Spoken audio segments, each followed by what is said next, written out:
Take 1549, maybe it'll stay up this time. So today I want to discuss statistics.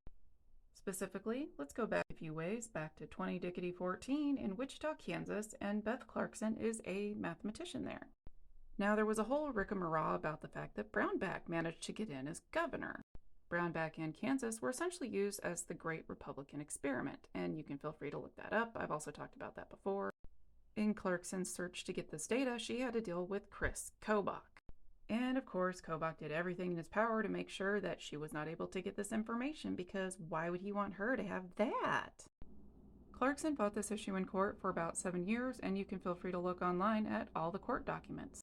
In statistics, there is something called a bell curve. As the picture above states, it's called this because it kind of looks like a bell.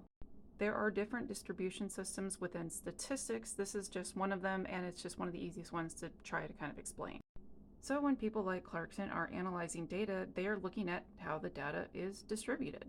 How does that apply in real life? Well, let's look at data from, I don't know, Georgia, the country. Wait, Georgia the country, not the state. That's right.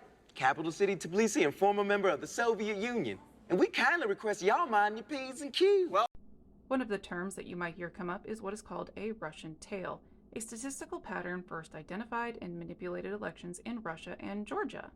It is characterized by an extended tail. In 2020, there was a referendum which enabled a certain person to seek additional terms, and it had an unusual pattern. If we follow along the x-axis, we notice that it does follow kind of the bell curve pattern, and then all of a sudden it goes a little wickety-whack. If we look at Georgia, the country, we kind of notice another little thing happen when it reaches a certain threshold. If we go back to Russia in 2000, the results seem to follow a bell curve until the end there that's circled in red. When they say the Russian tail, this is what they're referring to. The part that is crosshatched in pink is the anomaly. When something like that is identified, then we figure out why was there an anomaly. This is why it's important not to just know numbers, but to understand what the numbers represent in the bigger picture. For example, let's say there is a rural county with a low density population, and the majority of the people that live in that county are over the age of 60. If we look at data from prior years, we can see that the majority of people vote before 10 a.m. Some of them need to catch up on their stories so that they can discuss them when they go to their early bird special.